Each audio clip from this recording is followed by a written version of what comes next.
Last time हमने discuss किया था टाइप ऑफ नेफ्रॉन के बारे में। तो आज का जो हमारा टॉपिक है वह बहुत ही इम्पोर्टेंट टॉपिक है। तो आज हम डिस्कस करेंगे formation of urine. Formation of urine तो फॉर्मेशन ऑफ यूरिन कैसे होती है और किस तरीके से होती है, कहाँ पे होती है, तो वो सारे का सारा आज हम इसी लेक्चर में डिस्कस करने की कोशिश करेंगे। तो जब हम यूरिन फार्मेशन की बात करेंगे तो जो यूरिन फार्मेशन होती है वो 3 स्टेजेस में होती है। कितनी स्टेजेस में होती है? 3 स्टेजेस में यूरिन की फार्मेशन होती है या 3 प्रोसेसेस में होती है। तो सबसे पहली जो स्टेज है in the formation of urine, तो वो कौन सी है? ग्लोम्युलर फिल्ट्रेशन और अल्ट्रा फिल्ट्रेशन। ग्लोम्युलर का जैसे नाम से ये डिनोट कर रहा है कि ये ऐसी फिल्ट्रेशन जो ग्लोम्युलस में होगी। देन उसके बाद सेलेक्टिव री एब्जॉर्प्शन, और दूसरा जो है ट्यूब्यूलर री एब्जॉर्प्शन। ट्यूब्यूल वाले एरिया में, रीनल ट्यूब्यूल वाले एरिया में सिक्रीशन कैसे होगी, सेलेक्टिव री एब्जॉर्प्शन कैसे होगी। तो उस तीनों के तीनों जो स्टेजेस हैं हम आज डिस्कस करने की कोशिश करेंगे। तो सबसे पहले स्टार्ट करते हैं इस डायग्राम से। ये आप डायग्राम देख सकते हो कि सबसे पहले ये जो है ये क्या है? कॉर्टिकल रेडिएटेड आर्टरीज़ है और यही ब्लड लेके आएगी। अब ब्लड लेके आई तो यहाँ क्या होगा? टफ ऑफ कैपिलरीज होंगी। अब यहीं पे क्या होगा कि ब्लड की फिल्ट्रेशन होगी और फिल्ट्रेटेड ब्लड जो होगा वो दोबारा से किस में चला जाएगा? इफरेंट आर्टरियोल में चला जाएगा, और इसी इफरेंट आर्टरियोल से दोबारा से ये पेरी ट्यूब्यूलर कैपिलरीज में चला जाएगा। देन उसके बाद rest of the renal tubule में चला जाएगा। तो ये जो हमारे पास ये जो हमारा पार्ट है जिसमें फिल्ट्रेशन हो रही है, तो हम इसको क्या कहेंगे ग्लोम्युलस कैप्सूल कहेंगे। ये स्ट्रक्चर मैंने आपको बिल्कुल अच्छे से करवाए हुए हैं। तो ग्लोम्युलस फिल्ट्रेशन में क्या क्या होता है कि जो वाटर बॉडीज़ होती हैं, सल्यूट होते हैं जो स्मॉलर देन प्रोटीन होते हैं, तो उनकी क्या होती है यहाँ पे फिल्ट्रेशन वगैरह होती है। फिल्ट्रेशन होके वो सीधा नीचे रीनल ट्यूब्यूल में चले जाएंगे। देन उसके बाद अब ट्यूब्यूलर री एब्जॉर्प्शन में क्या होता है? ट्यूब्यूलर री एब्जॉर्प्शन में वाटर की री एब्जॉर्प्शन होती है, ग्लूकोज की होगी, देन उसके बाद अमाइनो एसिड की होगी, और भी बहुत सारे आयंस हैं जो हमारी बॉडी में ज़रूरत होती है उनकी, तो उनकी दोबारा से क्या होगी? री एब्जॉर्प्शन हो जाएगी। दोबारा से वो बैक हो जाएंगे बॉडी में, दोबारा से ब्लड में, ब्लड से सीधा बॉडी में। देन उसके बाद अब ट्यूब्यूलर सिक्रीशन क्या होगी? तो याद रखना, यह ट्यूब्यूलर सिक्रीशन में हाइड्रोजन की सिक्रीशन होगी और पोटेशियम आयन की सिक्रीशन होगी। अब ये क्यों होगा तो वो मैं आगे आपको बता दूंगा कि ये ज़रूरी क्यों होते हैं, इसकी सिक्रीशन ज़रूरी क्यों होती है। तो यहाँ पे जो सिक्रीशन होगी मतलब हाइड्रोजन आयन और पोटेशियम आयन के अलावा क्रेटिनिन की होगी, ड्रग की होगी, जो मतलब रिमूव होते हैं कहाँ से? पेरिट्यूब्यूलर ब्लड से, पेरिट्यूब्यूलर कैपिलरीज से होते हैं, तो उनकी भी यहाँ पे क्या होगी? फिल्ट्रेशन वगैरह हो जाएगी। देन उसके बाद अब हम डिटेल में थोड़ा बात करेंगे कि ग्लोम्युलर फिल्ट्रेशन कैसे होती है। तो सबसे पहले जो ग्लोम्युलर फिल्ट्रेशन होती है, सबसे पहले आपको पता है वो कहाँ पे होती है? बोमेन कैप्सूल में होती है। उसके बाद मीन्स के ग्लोम्युलर कैपिलरीज एंड बोमेन कैप्सूल ही ये क्या करते हैं? ग्लोम्युलस फिल्ट्रेशन करते हैं। तो जैसे ही हमारे पास ब्लड आएगा, ब्लड कौन लेके आएगा? इफरेंट आर्टरियोल लेके आएगी। अब इफरेंट आर्टरियोल जैसे ही लेके आएगी तो इसकी जो मतलब जो ग्लोम्युलर कैपिलरीज होंगी उसकी जो वाल होगी वो क्या होगी? सेमी परमिएबल वाल होगी। कुछ ही चीज़ों को मतलब वो क्या करेगी? परमिट करेगी, मतलब रीनल ट्यूब्यूल में, और कुछ को क्या भेज देगी? बैक कर देगी। अब वो कौन कौन सी चीज़ें, किन किन चीज़ों को ये फ़िल्टर करके रीनल ट्यूब्यूल में भेजती है? तो जैसे हार्मफुल सब्सटेंस हो गए, उसके बाद ग्लूकोज हो गया, अमाइनो एसिड हो गया, देन उसके बाद विटामिन्स हो गया, हार्मोन हो गया, इलेक्ट्रोलाइट्स हो गया।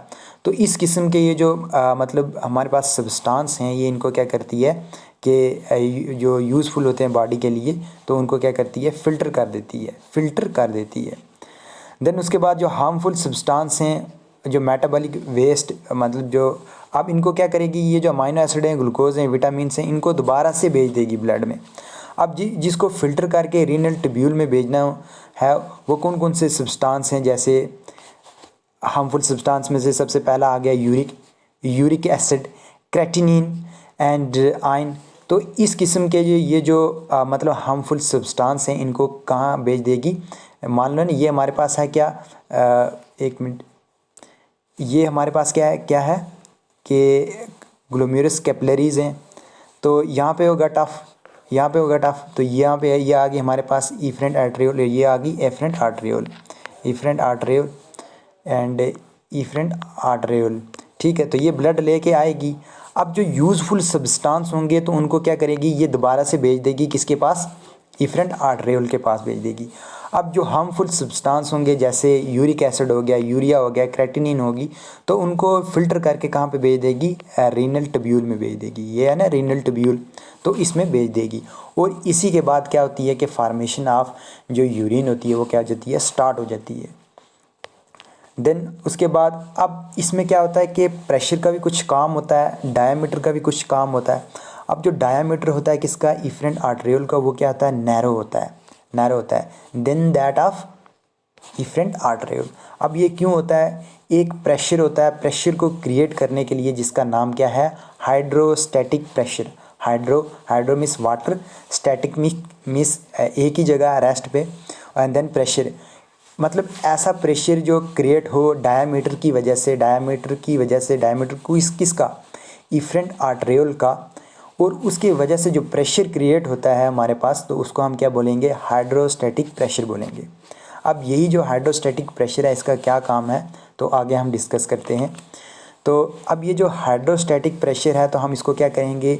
ग्लोम्युलर हाइड्रोस्टैटिक प्रेशर कहेंगे, क्योंकि ग्लोम्युलर में है, ग्लोम्युलर कैप्सूल में है, टफ में है, जो कैपिलरीज होती हैं। अब ब्लड जैसे ही लीव करेगा किसको? ग्लोम्युलर्स को, तो फिल्ट्रेटेड ब्लड होगा। अब यही जो फिल्ट्रेटेड ब्लड है, इसका जो हाइड्रोस्टैटिक प्रेशर है, जिसको हम कह सकते हैं 7.3 kPa, तो ये क्या हो गया? एक मतलब यूनिट होता है प्रेशर का, या जिसको हम सिंपली कह सकते हैं कि ये क्या है? 55 mmAg है। आप एग्ज़ाम में ये वाला लिखोगे, ये वाला आप छोड़ सकते हो या लिख भी सकते हो, ये आपकी मर्ज़ी है। तो वो बिल्ट होगा। अब उसी मतलब जो ग्लोम्युलर्स होगा उसके अंदर भी कुछ प्रेशर होगा, उस प्रेशर को हम क्या बोलेंगे? ऑस्मोटिक प्रेशर बोलेंगे। अब ये जो प्रेशर है और ऑस्मोटिक प्रेशर है, ये आपस में क्या करेंगे? अपोज करेंगे। ठीक, देन उसके बाद कुछ और फिल्ट्रेटेड ब्लड भी होगा, उसका भी तो प्रेशर होगा। अब उस फिल्ट्रेटेड प्रेशर को हम क्या बोलेंगे? फिल्ट्रेटेड हाइड्रोस्टैटिक प्रेशर बोलेंगे। अब हमारे पास कितने टाइप के प्रेशर हो गए? 5 mmg, ये कौन सा हो गया? हाइड्रोस्टैटिक प्रेशर हो गया। 30 mmAg, ये कौन सा हो गया? ऑस्मोटिक प्रेशर हो गया, जो पहले से ही प्रेजेंट है। देन उसके बाद फिल्ट्रेटेड हाइड्रोस्टैटिक प्रेशर, ये कौन सा हो गया? 15 mmAg हो गया। तो 3 प्रेशर हैं। अब इस 3 प्रेशर में से हम नेट फिल्ट्रेशन रेट कितना हुआ जो इफरेंट आर्टरियल बॉडी तक लेके जाएगी, वो कौन सा होता है, उसको हम कैलकुलेट करके देखते हैं। तो जब हम उसको कैलकुलेट करते हैं तो हमारे पास जो नेट रिज़ल्ट आ जाता है, ये वाला आप देख सकते हो कि 55 ये हो गया हाइड्रोस्टैटिक, 30 वाला हो गया क्या? ऑस्मोटिक प्रेशर, एंड 15 वाला क्या हो गया? फिल्ट्रेटेड हाइड्रोस्टैटिक प्रेशर। तो जब हम इनको क्या करेंगे? माइनस प्लस करेंगे, 55 माइनस 13 प्लस की 15 कितने हो गए? 45 हो गए। तो इन दोनों में से इसको माइनस करेंगे तो हमारे पास कितना आ जाएगा? 10 mmAg, जो हमारे पास क्या है? नेट फिल्ट्रेशन प्रेशर है। अब यही क्या होगा? आगे फॉरवर्ड होगा इफरेंट आर्टरियोल की तरफ। देन उसके बाद अब आगे क्या होगा? ये हमारे पास हो गया जो नेट फिल्ट्रेटेड रेट है, तो वो पास हो जाएगा। अब इसमें क्या होते हैं? वाटर होता है, अदर मालिक्यूल होते हैं, ब्लड सेल होते हैं, प्लाज्मा होते हैं, लार्ज मालिक्यूल होते हैं। और वो लार्ज मालिक्यूल वो वाले मालिक्यूल होते हैं जो फिल्ट्रेट नहीं हो पाते किससे? वो कैपिलरीज से, जो मतलब ग्लोम्युलर कैपिलरीज होते हैं उनसे वो पास नहीं होते, क्योंकि वो सेलेक्टिव परमिएबल, सेमी परमिएबल होती है। तो इस वजह से जो प्रोटीन से बड़े वाले स्ट्रक्चर होते हैं वो क्या हो जाते हैं? आगे आ जाते हैं इफरेंट में। देन उसके बाद अब इसमें कुछ लार्ज अमाउंट ऑफ वाटर भी होगा, ग्लूकोज भी होगा, अमाइनो एसिड भी, कुछ यूरिक एसिड भी होगा, यूरिया भी होगा, इलेक्ट्रोलाइट भी होगा। तो इसको हम क्या कहेंगे? मतलब सारे को सारा हम क्या कहेंगे? Nephric filtrate of glomerulus filtrate. तो इसको ये वाला हम कह सकते हैं, नेफ्रिक फिल्ट्रेट ऑफ ग्लोम्युलर फिल्ट्रेट कह सकते हैं। देन उसके बाद अब जो वॉल्यूम है, मतलब किडनी दोनों जो किडनियाँ हैं वो कितना मतलब क्या करती हैं कि एक दिन में कितना लीटर जो हमारा ब्लड है वो कितना मतलब फिल्ट्रेटेड करती हैं, 1 मिनट में कितनी करती हैं। तो जब हम 1 मिनट की बात करेंगे तो 1 मिनट में दोनों जो किडनियाँ होती हैं 125 ml पर मिनट जो ब्लड होता है उसको क्या करती हैं, फ़िल्टर करती हैं। अब उसी हिसाब से अगर हम दिन के हिसाब से यही 1 मिनट हम दिन के हिसाब से लगाएं तो दोनों किडनी जो होती हैं 180 लीटर क्या करती हैं कि ब्लड को फिल्ट्रेटेड करती हैं। ठीक, तो आप देख सकते हो कि हमारे लिए किडनी की क्या इम्पोर्टेंस है। देन उसके बाद सेलेक्टिव रीएब्जॉर्प्शन, जैसे नाम से ही पता चल रहा है कि कुछ ऐसी चीज़ें, ऐसी सिलेक्टेड चीज़ें दोबारा से रीएब्जॉर्ब हो जाएंगी। किस में रीएब्जॉर्ब हो जाएंगी? ब्लड में रीएब्जॉर्ब हो जाएंगी। अब उनमें से कौन कौन से यूज़फुल सब्सटेंस हैं, जैसे वाटर हो गया, इलेक्ट्रोलाइट हो गया, ऑर्गेनिक न्यूट्रिएंट हो गया, glucose, amino acid, vitamin, hormone, ये क्या होते हैं, सिलेक्टेड क्या होते हैं, रीएब्जॉर्ब होते हैं। और ये जो सिलेक्टेड रीएब्जॉर्ब ब्लड कहाँ पे होता है, ये पीसीटी के अंदर होता है, प्रोऑक्सिमल कन्वुलेटेड ट्यूब्यूल होता है। मतलब इनकी जो रीएब्जॉर्प्शन है इन मतलब सब्सटेंस की जो यूज़फुल सब्सटेंस है तो इनकी कहाँ पे होगी, पीसीटी में होगी, प्रोऑक्सिमल कन्वुलेटेड ट्यूब्यूल में होगी।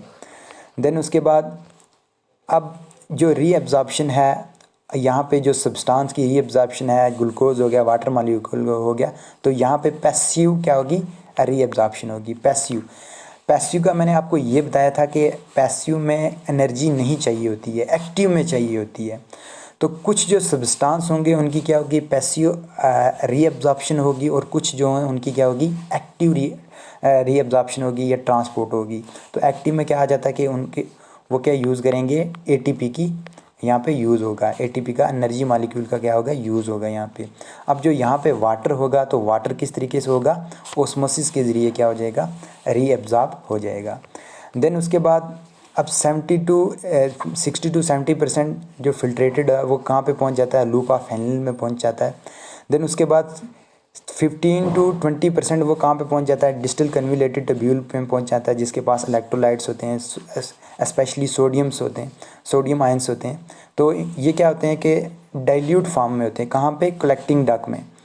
अब इसका मेन फंक्शन क्या है कि यहाँ पे क्या होगी, कलेक्टिंग डक्ट में इनकी भी क्या होगी, रीअब्जॉर्प्शन होगी, क्योंकि हमारी बॉडी को सोडियम आयन की ज़रूरत होती है। किसके लिए, एक तो पीएच को मेंटेन करने के लिए, और दूसरा जो है वो ब्लड के वॉल्यूम को मेंटेन करने के लिए। ठीक, अब न्यूट्रिएंट्स कौन कौन से यहाँ पे रीअब्जॉर्ब होंगे, अमीनो एसिड हो गया, ग्लूकोज हो गया, विटामिन हो गया, ये क्या होंगे, एक्टिव ट्रांसपोर्टेशन होगी। पैसिव में कौन कौन सा आएगा, पैसिव में जो पॉजिटिव चार्ज होंगे उनकी भी क्या होगी, एक्टिव ट्रांसपोर्टेशन होगी। जो नेगेटिव चार्ज होंगे उनकी क्या होगी, पैसिव ट्रांसपोर्टेशन होगी। पॉजिटिव वाले उनकी ट्रांसपोर्टेशन कैसी होगी, एक्टिव ट्रांसपोर्टेशन होगी। और जो नेगेटिव चार्ज हैं उनकी क्या होगी, पैसिव ट्रांसपोर्टेशन होगी। और वाटर जो है वो ऑस्मोसिस के ज़रिए रीअब्जॉर्ब हो जाएगा। और स्मॉल प्रोटीन जो होंगे, रीअब्जॉर्प्शन जो इनकी होगी वो हो जाएगी pinocytosis means drinking of water, drinking of cell.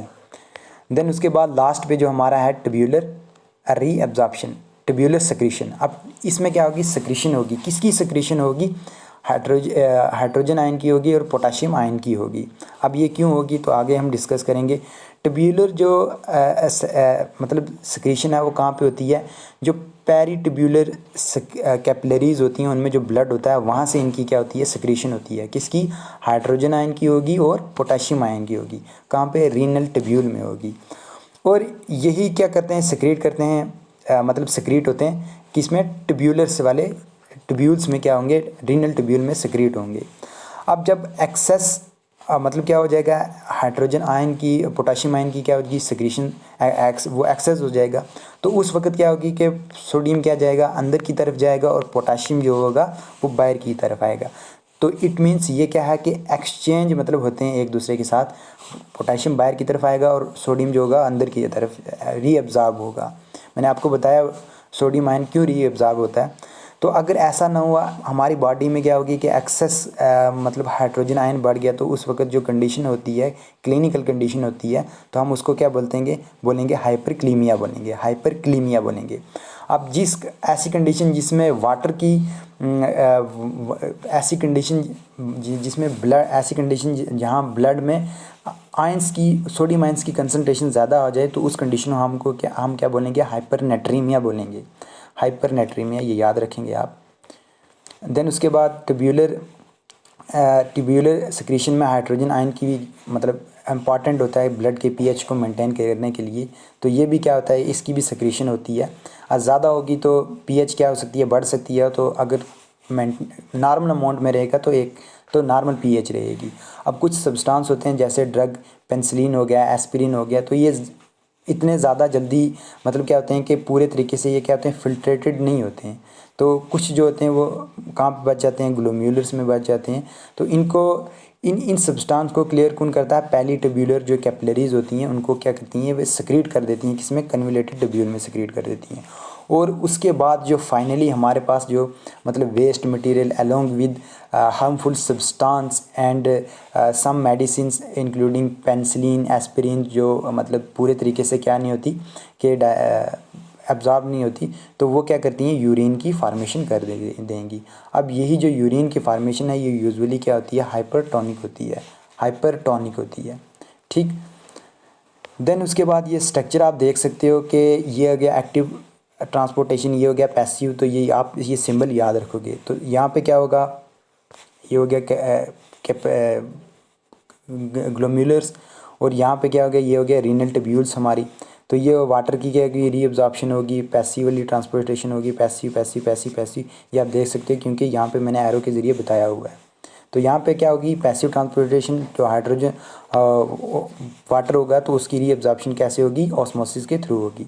तो ये आप देख सकते हो NaCl इसकी क्या हो रही है, एक्टिव ट्रांसपोर्टेशन हो रही है। ठीक, ये आप देख सकते हो। तो ये आप खुद से भी लिख सकते हो।